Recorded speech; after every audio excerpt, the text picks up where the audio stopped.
Welcome to another episode of Beards Without Borders. It's going to be an interesting edition tonight. It's a little cold out. I got the heater on in the Van Gogh room. The Halloween lights in the back, they're kind of a black light, purple light kind of thing with several different modes. I just put it around the window in the shed for no reason other than it just provides more ambient light. Tonight, short, stubby poker. This is a Patriot pipe by Missouri Meerschaum. I dyed it brown using red, green, and blue alcohol ink. Painted it on. Alcohol evaporates and the non-petroleum pigment stays on. So I don't know if you can see that, but it's really nice. Can you see that? I don't know if you can see that in the light, but it's dark brown. It's really nice. I smoke this when I want to... Oh, here's the other thing. It normally comes with a longer stem. Let me see.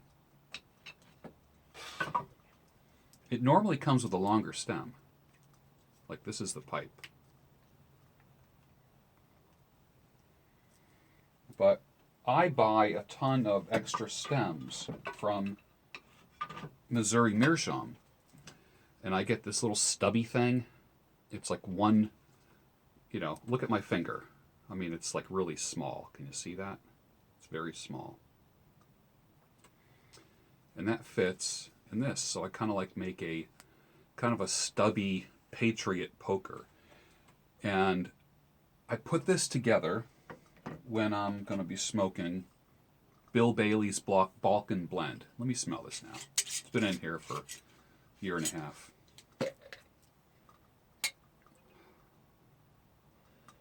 I wish we had smell-o-vision, man. I wish you could smell this. It's so exquisite. It has aged so well. I'm going to cry when this is done.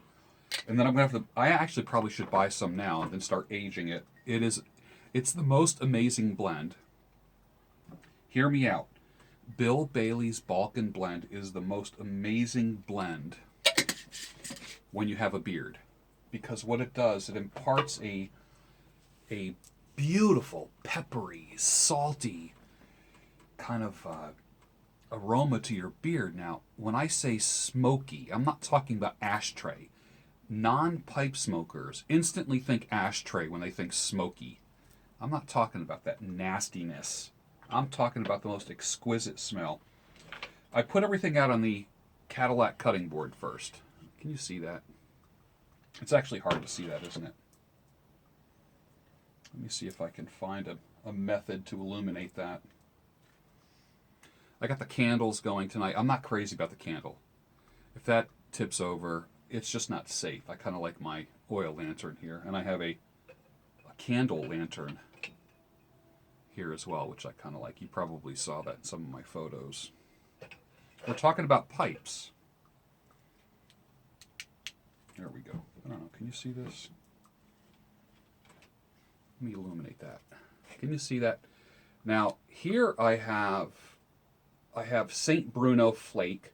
Here is Bill Bailey's Balkan Blend. And I usually just kind of separate it, chop it up, the flakes, with a razor blade. And I put this on the Cadillac cutting board. The reason why I call it the Cadillac cutting board was because when I test drove a Cadillac, they gave me a free cutting board.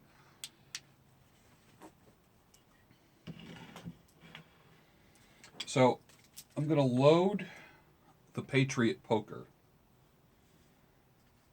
Do you guys like pipe videos? I find that they lend to philosophizing and just relaxing. So this is like Pipes Without Borders. But actually, it's Beards Without Borders with a pipe focus. I tamp it in with the 150-year-old. This belongs to, this is from a pipe organ. You know, like the stops on a pipe organ? That's what this is. 150 years old. Put that in. That's probably ivory, I'm guessing. Watch. It's close to my face.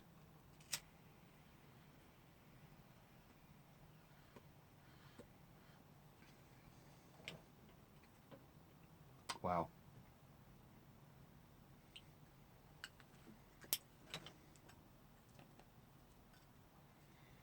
Relight with the Zippo. This is a Rolling Thunder, a vintage Zippo with a pipe insert. See the hole in it?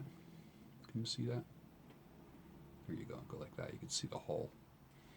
And that's for lighting pipes. I have torch lighters, butane lighters, Bic lighters, matches, cedar splints. I have all that stuff, so don't worry. Don't lecture me about petroleum.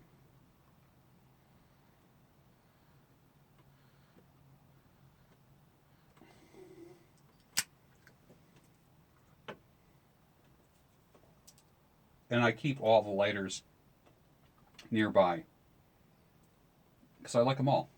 I keep everything nearby in the Van Gogh room. Gotta sneeze now. Excuse me. I don't know if I've ever sneezed on video before.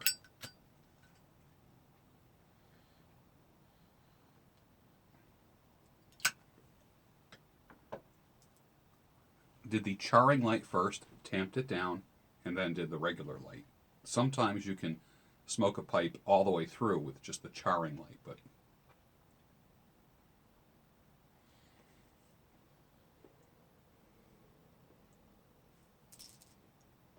beverage for tonight is the Kirk and Sweeney 12-year aged rum in the square shot glass.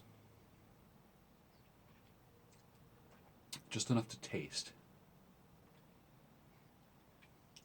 We sip. At Beards Without Borders, we sip our alcohol. We don't slam it. Anyways, here's to you. Guys that have beards, women that love guys with beards, guys with beards that smoke pipes.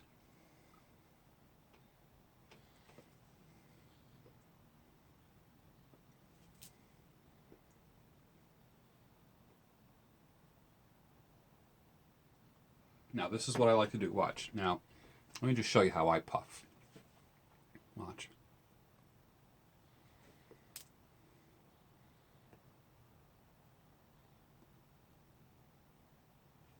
I like the smoke, like in the Night Before Christmas, how the poem talks about Santa having a wreath of smoke around his face. And that just, it smells magnificent. I've even tried making beard oils that smell like this. They ended up smelling like a forest fire. Not bad, but like a forest fire.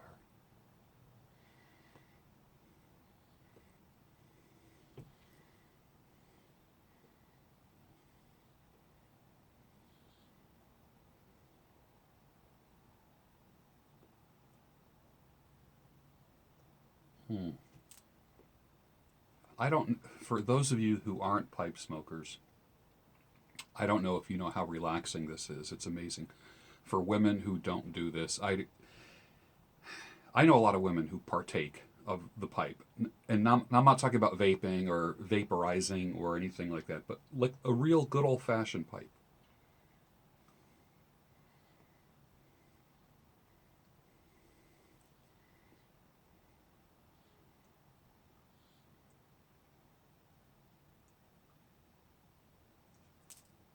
That is, it's just so beautiful. I can't even begin to tell you. Oh yeah, here's to the ladies of the group. All right. If you live in the King of Prussia area, you know, I got to change that light. It's creating too many creepy shadows. Hold on. If you live in the King of Prussia area, I'm starting a pipe club. I'm not sure what I'm calling it. But here's the deal. There's a cigar store that's really well known in the area, and they want to develop their market. And being that I'm kind of a business development guy, let me just, pardon me for 1 second here. We do things with one take here. I don't do any editing if I can help it, because I find it to be more real. You get that? You feel me? I like stuff to be a little more real. All right, that works. There's a cigar store in King of Prussia that I pass on the way home from work every night. And I called him and I said, hey, let's start a pipe club. So we might be doing like Beards Without Borders from the cigar store as well as here.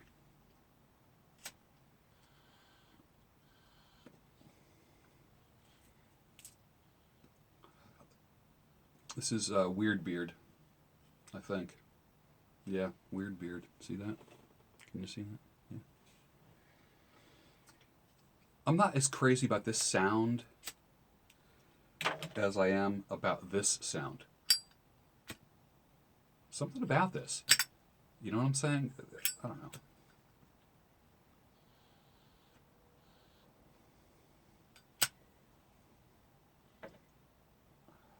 Let's do a quick little show and tell. This is a corncob pipe. It's older than me. It's amazing. It's got the stamp on the bottom, the original hardwood bottom. It's got the MM on the stem. Shank is actually textured. I don't know if this is a cob or they tooled it to like normally those like little things on the new Missouri meerschaums are actually just printed in there, but this I can feel every one of those bumps. It's kind of cool. This wouldn't be considered a MacArthur. I have the most useless pipe in the world is the MacArthur, which I'm going to do some cob foolery with this. This comes with a short stem. Let me take that out of my poker real quick. The single most useless novelty. I mean, this is just like for a play or for photo shoots. It's not practical. Is there anyone out there that smokes this on a regular basis? I'm going to do something with it. Jack it up a little bit. I already took the stem out, or the shank out earlier today. Yeah. So I'm going to do something with it. If you have any ideas, I think I want to put like a briar shank on it. I think that would be kind of cool. This smokes like a beast. I don't know if this would be a general. If that's a MacArthur, this might be a general. I'm not sure. I was going to do a little cob foolery with this, but this is like, half a century old. It's historic. It's beautiful. I love it. Look at the bottom of it, man. Look, can you see this? Can you see that stamp? Watch. Watch. There we go. Wait. It's weird. Okay. There we are. Can you see that? That is badass. Now they just put a sticker on the bottom of the pipes. They don't stamp them anymore, which kind of bums me out a little bit. They do this now. So, old school, new school. You tell me what you like better. I love this. Love it. Whenever you smoke a pipe and you're having an alcoholic beverage, always have a glass of water. A little sip every now and then just to kind of clear the throat, clear the mouth, cool the mouth, Got the zombie gnome back here. He's just chilling out with us tonight.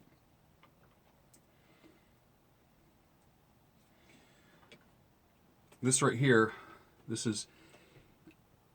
I have a very good friend who's 65 years old. This belonged to her father.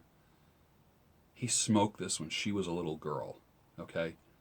So you can imagine how old this is. It's a meerschaum pipe. I use this just specifically for green leaf. Got a little screen in it right there. This is old school vaping right here. And they come white. I mean, when you buy a meerschaum pipe, they're as white as this. But look at that. How they age like that through usage. Meerschaum is badass. And as a bent pipe, it's kind of nice because it goes away from the face and down, especially when you have a beard. Let me give you a little side profile.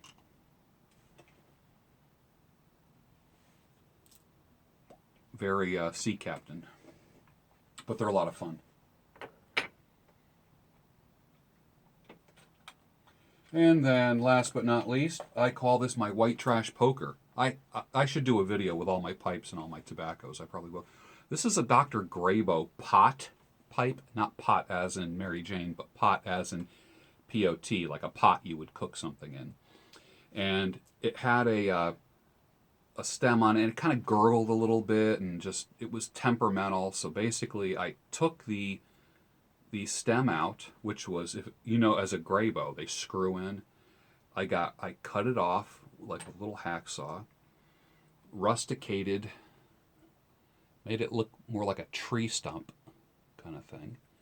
Kept the bottom polished, stained it brown with alcohol ink, so there's no petroleum. Put a Missouri Meerschaum stubby bit in there, and I just call this my white trash poker.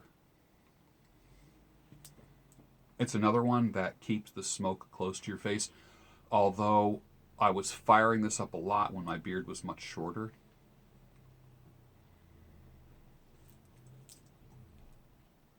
This is great when you're smoking English blends and you want that wreath of smoke.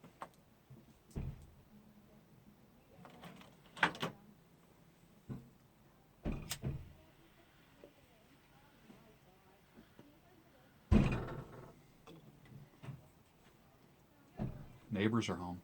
I can't wait to move. Oh my God. I want to live in a house where you can't see the house from the road.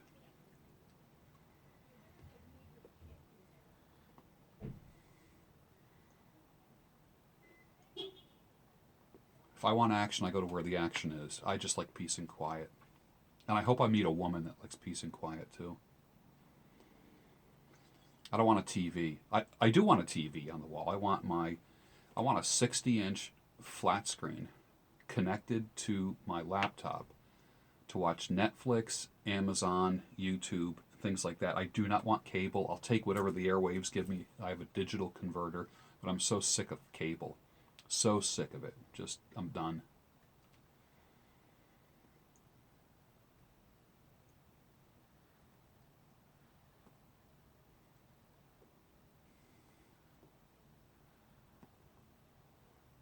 How about some C.S. Lewis tonight? What do you think? Oh, before I start that, I met a guy. His name was Saint Bruno. He said, "I'm going to kick your ass." And he was right. Holy cow. This is flake tobacco that is preserved with vinegar, the old school way. No chemicals, no wacky crap. No toxic chemicals, I should say. Look at this. Look how beautiful that is. This is beautiful. This was $15.95, like $16 for this. For those who don't know what flake tobacco is, it's made into like a brownie and then it's sliced. Can you see that? That's music to my eyes, man. Right there. Usually one flake will fill up a pipe bowl. It's a very wet, cool tobacco. You cut it up, or as they say, rub it out and put it on a cutting board and dry it out a little bit before you smoke it, which is what I did. I have St. Bruno on the cutting board. It's a Virginia and Burley blend, and it says other fine leaf, so I don't know what the other fine leaf is. This was manufactured in January of 2015, so over a year and a half aged in the can. I like it though, but it did kick my butt. This is rattling. Do you guys like wearing any? I'm not like into flashy jewelry. I make everything. See that? Volcanic rock, beads, silver skulls, and a magnetic clasp, and metal spacers on there. Let me just show you that. I like making my own crap. I really do. Here we go. And this is just great for work because it goes on and off real quick. But can you see that? It's kind of fun, but I keep that on. It's just, I like making things. I'm probably going to do a giveaway with one for guys that like that kind of thing.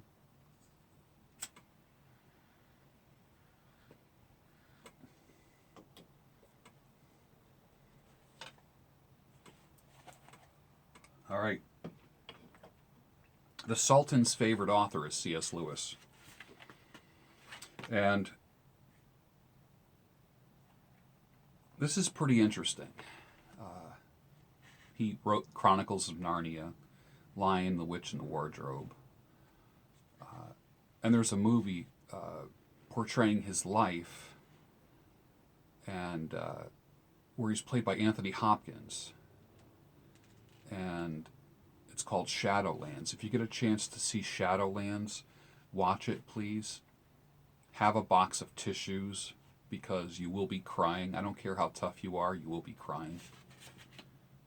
Cleanse out some of those tear ducts a little bit. That's a good thing, right? All right. This is called A Grief Observed. I'm just going to read a little bit of C.S. Lewis. If you don't like C.S. Lewis, too bad. If you like him, then enjoy. Okay? Some people think it might be a little too preachy. That's your problem, man. I don't think so. I like it. You will, when you make videos, you will repel some people. You will gain some people. The biggest recipe for failure is trying to please everybody. It's not going to happen. Not going to happen. So here we go. No one ever told me that grief felt like fear. I am not afraid, but the sensation is like being afraid. The same fluttering in the stomach, the same relentless restlessness, the yawning. I keep on swallowing. At other times it feels like being mildly drunk or concussed, hit in the head. There is sort of an invisible blanket between the world and me. I find it hard to take in what anyone says, or perhaps hard to want to take it in. It is so uninteresting. Yet I want the others to be about me. I dread the moments when the house is empty. If only they would talk to one another and not to me. There are moments, most unexpectedly, when something inside me tries to assure me that I don't really mind so much. Not so very much after all. Love is not the whole of a man's life. I was happy before I ever met her. I've plenty of what are called resources. People get over these things. Come, I shan't do so badly. One is ashamed to listen to this voice, but it seems for a little to be making out a good case. Then comes a sudden jab of red-hot memory, and all this common sense vanishes like an ant in the mouth of a furnace. On the rebound, one passes into tears and pathos, maudlin tears. I almost prefer the moments of agony. These are at least clean and honest. But the bath of self-pity, the wallow, the loathsome, sticky, sweet pleasure of indulging it, that disgusts me. And even while I'm doing it, I know it leads me to misrepresent her. Give that mood its head in a few minutes, and I shall substituted for the real woman a mere doll to be blubbered over. Thank God the memory of her is still too strong. Will it always be too strong to let me get away with it? For she wasn't like that at all. Her mind was lithe and quick and muscular as a leopard. Passion, tenderness, and pain were all equally unable to disarm it. It scented the first whiff of cant or slush, then sprang and knocked you over before you knew what was happening. How many bubbles of mine she pricked! I soon learned not to talk rot to her unless I did it for the sheer pleasure. And there's another red-hot jab of being exposed and laughed at. I was never less silly than as her lover. And no one ever told me about the laziness of grief, except at my job, where the machine seems to run on much as usual. I loathe the slightest effort. Not only writing, but even reading a letter is too much. Even shaving. I can relate to that. What does it matter now whether my cheek is rough or smooth? They say an unhappy man wants distractions, something to take him out of himself, only as a dog-tighted man wants an extra blanket on a cold night. He'd rather lie there shivering than get up and find one. It's easy to see why the lonesome become untidy, finally dirty, and disgusting. Meanwhile, where is God? This is one of the most disquieting symptoms. When you are happy, so happy that you have no sense of needing him, so happy that you are tempted to feel his claims upon you as an interruption, if you remember yourself and turn to him with gratitude and praise, you will be, or so it feels, welcomed with open arms. But go to him when your need is desperate, when all other help is in vain. And what do you find? A door slammed in your face, and a sound of bolting and double bolting on the inside. After that silence, you might as well turn away. The longer you wait, the more emphatic the silence will become. There are no lights in the windows. It might as well be an empty house. Was it ever inhabited? It seemed so once, and that seeming was as strong as this. What can this mean? Why is he so present a commander in our time of prosperity, and so very absent a help in time of trouble? I tried to put some of these thoughts to paper this afternoon. I was reminded that the same thing seems to have happened to Christ. Why hast thou forsaken me? I know. Does that make it easier to understand?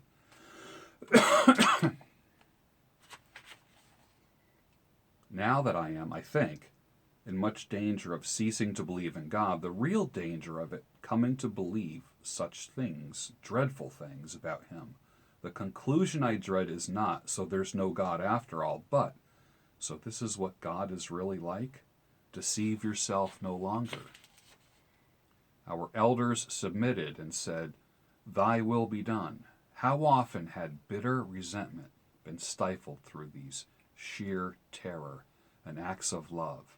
Yes, in every sense an act, put on to hide the operation. Of course it's easy enough to say that God seems absent at our greatest need because he is absent, non-existent. But then why does he seem so present, to put it quite frankly, when we don't ask for him?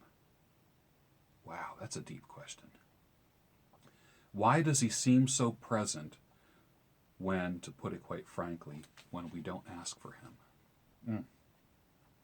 One thing, however, marriage has done for me, I can never again believe that religion is manufactured out of our unconscious, starved desires and is a substitute for sex. For those few years, she and I feasted on love, made every mode of it solemn and merry, romantic and realistic, sometimes as dramatic as a thunderstorm, sometimes as comfortable and unempathetic and emphatic as putting on your soft slippers. No cranny of heart or body remained unsatisfied. If God were a substitute for love, we ought to have lost all intent in him. Who'd bother about substitutes when he has the thing himself? That isn't what happens. We both knew we wanted something besides one another, quite a different kind of something, a quite different kind of want. You might as well say that when lovers have one another, they will never want to read or eat or breathe. After the death of a friend years ago, I had, for some time, a most vivid feeling of certainty about his continued life, even his enhanced life. I begged to be given even 100th part of the same assurance about her. There is no answer, only the locked door, the iron curtain, the vacuum, absolute zero. Them as ask don't get. I was a fool to ask. For now, even if that assurance came, I should distrust it. I should think of it a self-hypnosis induced by my own prayers. At any rate, I must keep clear of the spiritualists, as I promised her I would. She knew something of those circles. Keeping promises to the dead, or to anyone else, is very well, but I begin to see that the respect for the wishes of the dead is a trap. Yesterday I stopped myself only in time from saying about some trifle, "She wouldn't have liked that." Well, this is unfair to others. I should soon be using. What she would have liked is an instrument of domestic tyranny, with her supposed likings becoming a thinner and thinner disguise for my own.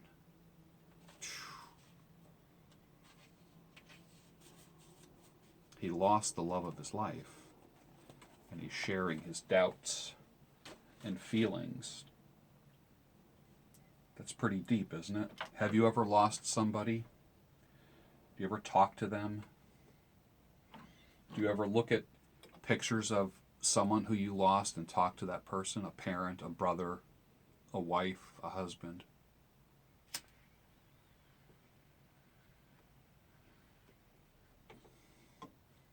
Doesn't matter who you are, everyone's done it. We'll continue this at another time. I bid you peace and pipes. Good night, brothers and sisters.